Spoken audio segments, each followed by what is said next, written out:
Hi, I'm Harvey Blankfeld, host of Las Vegas Real Estate Now and senior partner of the Mullen Blankfeld Group at Berkshire Hathaway Home Services of Nevada. We have prepared this video for you so you can better understand the documents we use here in Southern Nevada. And while we don't review every section of the document, we do try to clear up some of the most relevant concerns. We are recording this video in 2024, and if you're watching it long after that, know that there are likely changes that have taken place with this document, and this video may have some parts that are outdated. Also know that we operate in Southern Nevada, and these forms are specific to our market. While you may be able to glean some value from this video, please know that no two markets operate exactly alike. And finally, I need you to know that I'm not an attorney, and none of what I'm explaining should be interpreted as legal advice. Okay, let's get started. Okay, so today we're doing the residential purchase agreement. This is the agreement we use here in Southern Nevada to help buyers buy a home. This is the document we present to the sellers so they can review and decide whether or not they like the deal or not, and accept it, counter it, or reject it. So let's get into this document here. You can see the title, of course, is Residential Purchase Agreement. You'll hear the acronym from us sometimes, RPA. I wanted to note here, first of all, that underneath that it says Joint Escrow Instructions. This is also the document that escrow will use to create the transaction for them. It used to be, back in the day, that escrow had to type out all the details of the deal separately from the actual contract agreement. So when we put this little verbiage in there, now they no longer have to do that. Okay, so here we go. So the date, we're writing this on the 20th of September. Our buyers are Fred and Wilma Flintstone, and they're looking to buy 7475 West Sahara Avenue. There's the APN number right there, and they're offering $750,000 for this property. They do intend to occupy it.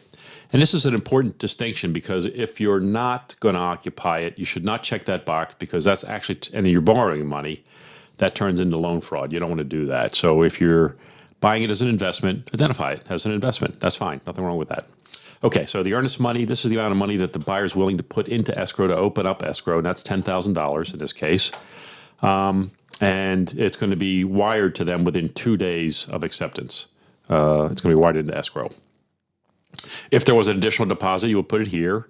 Since there's financing here, we know that this buyer is going to be borrowing $600,000 under a conventional loan to purchase the property, which means they also want to present an approval letter from the lender so that the seller understands and knows that they qualify for that type of a loan. This would be the area where you would put if they were going to assume a loan, and this is where you're going to fill in if they were going to do a promissory note or a separate deed of trust or an owner carry, as you were.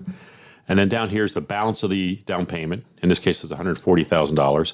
And then so this number equals the sum of 140 plus 600 plus 10. So that's 750. Okay, page 2. At the top of page 2, this is something new that we just started this year as a result of the NAR settlement. And so here the buyer is asking the seller to help pay for their agent. It's buyer representative, buyer broker compensation. And in this case, the buyer is asking the seller to contribute 3% so that they can pay their agent. And it basically says upon execution of the agreement and subsequent counteroffers of this clause would no longer be negotiable between the buyer and seller, and any modification thereafter must be ratified in writing by the broker. See, because now the broker is negotiating their compensation in the deal, they have to agree to any reduction as well. If there's a change in the compensation, the buyer's broker would have to agree to that as well. So the buyer can't independently say, yeah, my broker is going to take less. And part of that is because now a buyer's already got a written agreement with their agent committing to a certain amount of money, and in this case, they're asking the seller clearly to offset that amount, the full amount. Depending upon market conditions, that could change, where the seller might not be willing to do it. If it's a seller's market, they might not be willing to do it. But right now, as of the recording of this particular video, sellers are being cooperative and understand that through the course of the recent history, that buyer's broker compensation has been part of the price that they acquire. Having said that, let's move on. Within 2 days of acceptance, the buyer should provide a written documentation that the loan has been initiated and started. Appraisal is to be completed, in this case, within 21 days of acceptance. And if it's not, if it's not canceled in writing before that deadline, and the buyer shall deem to accept the house's appraisal and waive the appraisal contingency. So if your appraiser doesn't get the work done in a timely enough manner, and God forbid the appraisal comes in a little bit low, and you don't negotiate with the seller to come up with a deal that's going to work for both of you, and you don't do that within 21 days, it's too late. You can't negotiate that anymore. It no longer becomes a contingency for the buyer. So make sure your appraisal gets done in a timely manner. And if it doesn't come in, it's fully negotiated within those 21 calendar days following the acceptance. Okay? Loan contingency, this is just the approval of the financing. In this case, it's 24 days, just a few days after appraisal contingency. And again, if you don't send in writing to the seller that you either need an extension of this or you need to cancel the transaction as a result of this, and it goes beyond the 24 days, you can no longer go back to the seller and say, hey, by the way, I'm not getting my financing. I want my earnest money back. Your earnest money would be very much at risk at that point.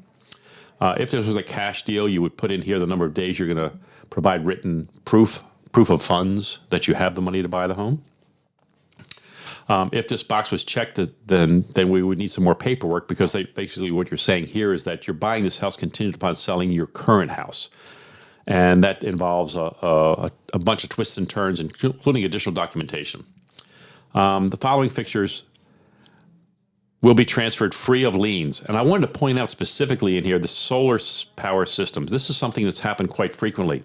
So when you're listing your house and you're selling it, you want to make sure as a seller that you accommodate this, that you make sure the buyer understands that if you have a lease or if you have a financing on your solar system or it's some other agreement that's not outright yours, you need to make sure that's clarified in a counteroffer. As a buyer, if you don't do that and there's a solar system on the property, I'm assuming it's free of liens. So it's going to be mine, part of the house. I don't have to worry about any financial elements to it. Okay.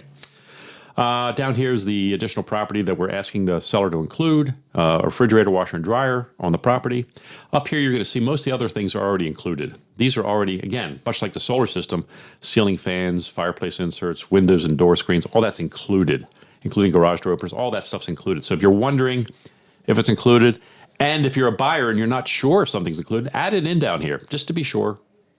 It doesn't matter if it's a little bit redundant. That's okay. Rather have it be there than not, and there be some confusion with the seller.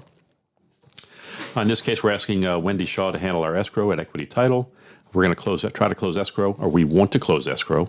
It shall be on or before October 31st, and that's our deadline. We have to close by that date, or ask for an extension at that point. This will be disclosed. This transaction will be disclosed to the IRS. They will record it. The seller will be credited with the income, and the buyer will be credited with the purchase, and it'll be part of your IRS filings for that year. Title insurance. The purchase agreement is contingent upon the seller's ability to deliver good and marketable title as evidenced by the policy of title insurance. So you need a title policy. The seller needs to provide what's called an owner's policy to the buyer at close of escrow as part of the transaction. When there's financing involved, you also need what's called a lender's policy. Normally the buyer pays for that, and you'll see that later on. Buyers asking for diligence. They're asking for 10 days with which to conduct inspections. The seller will ensure that all the utilities are on and working, and that's part of this section here. Down here, in terms of the inspection itself, the buyer shall have the right to conduct invasive and non-destructive inspections. It can't be digging holes in the walls and such, but you can certainly look at everything you possibly can see. And actually, most inspectors now are looking through the walls with infrared and things of that nature. But they're going to inspect all the systems for you. And the buyer agrees to indemnify the seller with harms as regard to the inspection. Now, you want to use a licensed bonded inspector because they have insurance and they'll be protected. Down here, the buyer has the right to cancel, providing written notice whereupon the buyer is entitled to get a full refund of their earnest money. As long as they cancel within their diligence period, they get their money back for any reason. Doesn't really have to be specified if it's within that diligence time frame. If, however, you don't submit a request for repairs and get it resolved within that 10-day period, you will be deemed to have waived your diligence condition. You'll deemed to accept the house in its as-is condition, irregardless of whatever their inspection says. So you need to resolve that issue within that time frame. Here's the inspections the buyer's asking for there. In this case, just a home inspection. That's the only thing. So you might ask for pool. Oh, we're doing pool here too. I'm sorry. There is a pool involved. Pool, the buyer's asking for that as well. The rest of these are not applicable necessarily. The buyer in this case is also asking for radon testing, which is pretty rare here in Vegas, but it does happen, and you may want to consider having that. Sometimes you might see pest inspection as well. Particularly, you have to do it if you're doing a VA loan. But down here, it also kind of protects the buyer in case if the home inspector were to say, "Gee, I'm not happy about the condition of this the plumbing situation, or the hot water heater, or something like that," you can request a follow-up inspection. Even though you're waiving it here, down here you have the right to add things in later, again during your diligence period, to make sure they get covered. After the inspection, the buyer is likely going to complete what's called a request for repairs. In that document, they're going to ask the seller to repair certain items. And generally, we're not talking about general maintenance items, but we are talking about items which the buyer deems necessary. I would tell you buyers, don't just write everything up on the inspection report. Just write the things that you know that you would not buy the house otherwise, unless it's fixed. Air conditioner, sure, let's fix that. The doors, front door doesn't close or lock. Let's make sure it's secure and everything works. But if there's a couple scratches in the wall or things of that nature that you saw during your first viewing of the house anyway, you may not want to ask for things of that nature. Although, you have every right to. Down here is how we're splitting fees. We're splitting the escrow fees 50-50. The seller is going to pay the transfer tax. The buyer is going to pay, as I described before, the buyer is going to pay a lender's title policy. The buyer is also going to ask for an appraisal. And the seller is going to pay what I called, again, before, the owner's title policy. Down here, things are going to be prorated. Taxes, rents, interest, HOA fees, trash fees. All those things are going to be prorated as of the date of closing. That's one of escrow's responsibilities, is to figure out what the bill is and who pays what part of it, based on the day of closing. Within 10 days of opening escrow, the buyer shall receive a title report, and then the seller shall have 5 business days after any objections to clear them, if there were objections from the title report. The buyer in this case is not asking for any additional closing costs, but if they were, they might ask if they need help for closing costs. They might ask for up to 3%, or depending upon the program, it could be even more than that. And this is to help cover the cost of closing, including escrow fees, title insurance, those things of that nature that fall on the buyer's side of the ledger. The buyer is also asking the seller to provide a 1-year home warranty here, in this case through Old Republic, for $810. The seller shall tender the property free of all encumbrances. So basically, the seller's going to deliver the house without having any bills due. All the prorations will be there. There won't be any surprises later. In other words, sometimes there's a mechanics lien, things of that nature that maybe wasn't filed in a timely manner, but the seller would still be responsible for that. Common interest community, HOAs. This becomes very much a big part of the deal. Within 2 days of acceptance, the seller will ask for a resale package, which is a set of documents that the HOA needs to provide to the buyer to inform them about the HOA, including rules and regulations, CC&Rs, and also the financial elements of the association. The buyer can cancel without penalty until midnight of the 5th day after receiving that package. If the buyer doesn't receive it within 15 days of acceptance, the buyer could cancel without any penalty. So as a seller, you want to get it to them in a timely manner. These are HOA or CIC related expenses. In this case, the buyer is asking the seller to cover all of these costs. They are negotiable. In this particular case, the buyer is asking the seller to take care of it. That's at this current market, that's not uncommon. That's pretty common. Down here are some of the documents the buyer is asking the seller to provide in the transaction: real property disclosure, open range disclosure, construction defect. Now, these have if it's marked yes. So if it's not marked yes, they don't have to provide it. And if the house was built before 1978, they'd have to provide lead-based paint. But if it's not, they don't have to worry about it. So all 3 of these are if a certain thing was marked yes on the disclosures that the seller is providing. Pardon me. Federal Fair Housing compliance, we understand that we need to follow the rules as realtors. Walkthrough, in this case, they're saying the buyer's asking that the seller provide access to the property, and they can do a walkthrough within 3 days of closing to ensure the property and all the repairs that were requested were done to their satisfaction, and the property is basically in the same condition as when they first saw it. But the buyer does reserve the right to hold the seller responsible for defects, which could not be detected on a walkthrough because of a lack of access to power, gas, or water. So make sure the utilities are on as a seller. Make sure your utilities are still on all the way up until the point of closing, because the buyer does want to do their walkthrough, usually sometimes the same day of closing, or the day before, the morning of, things of that nature. Delivery of possession. In this case, it's the house will be delivered at close of escrow. In the event the seller doesn't vacate the property, the seller shall be considered a trespasser. So sellers, make sure that you're out of the house by close of escrow. You don't start your move at close of escrow. You want to be out by close of escrow. So you probably want to have your move a day or two ahead of that. Is probably the smartest thing to do, most prudent thing to do. And get yourself out of there, get it done, and then close of escrow will happen. Your stuff will be out. You don't have to worry about it. Risk of loss. What this basically says, and I always explain this the same way. The example being, if God forbid it was a burn down before close of escrow, it's the seller's concern. If we're the burn down after close of escrow, it's the buyer's concern. This is not assignable. The buyer can't just change the buyer without the seller's permission. They can do it. The seller usually will permit it, as long as it's a simple process and for a valid reason. The seller should agree to that, but you can't assume it. It has to be in writing, and both parties have to agree. If it is canceled, the EMD would be the buyer would be entitled to receive their EMD or earnest money deposit, as long as they've met within the contingency timelines. Nobody's going to get reimbursed for expenses. So the buyer know this. If you do decide to cancel and you had an inspection, you had appraisal, those costs are gone. You're not going to get them back. Mediation, everyone's agreeing to mediate before they sue, but they're not relinquishing their right to sue should there be a legal issue involved. If the seller were to default, the buyer may seek actual damages. If the buyer were to default, the seller's sole legal recourse, the seller may retain liquidated damages to the EMD. The buyer could sue for what's called specific performance, could try to force the seller to sell. And we've been involved in a couple of these that are very challenging, but they can happen. And usually the threat of it kind of undoes any concern by the seller. Down here, escrow, it's described as a neutral third party. They're basically the banker of the deal. They're going to collect the monies up front and distribute them appropriately as necessary. Unclaimed funds, if there's a dispute and it can't get resolved in a certain period of time, the escrow reserves the right to start charging everybody to hold the money.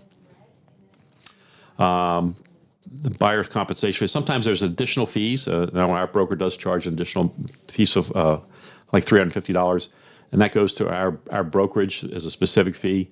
It's a fixed fee in addition to the commission. Hold harmless.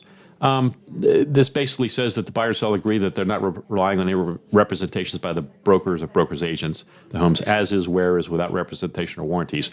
Basically, a good example of this is that in MLS there'll be a square footage listed. The house is 2,845 square feet, but the buyer decides to have somebody come in and assess it and measure it. And that appraiser measures it and finds out it's 2,875 square feet, or worse, less, 2,825 square feet. And they're saying, "Gee, this isn't the house I bought." Well, it is. It's what's represented. You're buying what it is, not what it says it is. If that makes sense. Other definitions. Here's all of the various acronyms and definitions that are going to be throughout this document. Down at the bottom here, you have signatures. They can be either manual or digitally accepted. This is not going to be a 1031 property exchange. That's a whole other deal. That's if you're exchanging investment properties and trying to defer taxes. HUD, VA, FHA escape clause. Basically, what this says is that HUD, VA, FHA, they're going to require additional documentation, and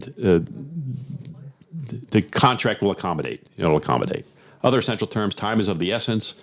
Any changes must be in writing. Down here, big, bold, capitalized letters. It's a legally binding contract. It's a serious document. It's been approved by the Greater Las Vegas Association of Realtors. Right here, we have no additional addendums or additional terms. They would be written in here. This is my broker, Forrest Barbie, and I'm representing the buyer in this case. We want the seller to respond by 5 p.m. on the 23rd. My buyers would sign right here. And then the seller's response is here, listing the seller's agency and so forth here. They can decide, first of all, they're letting us know whether or not they're FIRPTA. FIRPTA is important to know. If the seller is a foreign national, then there are tax implications. And if they're not disclosed or addressed at escrow, the buyer could theoretically become responsible for taxes that the seller owed. So you want to make sure that this is clear. that the seller is or is not a foreign person subject to FIRPTA taxes. Anyway, down here, the seller can either accept, counter, or reject the offer.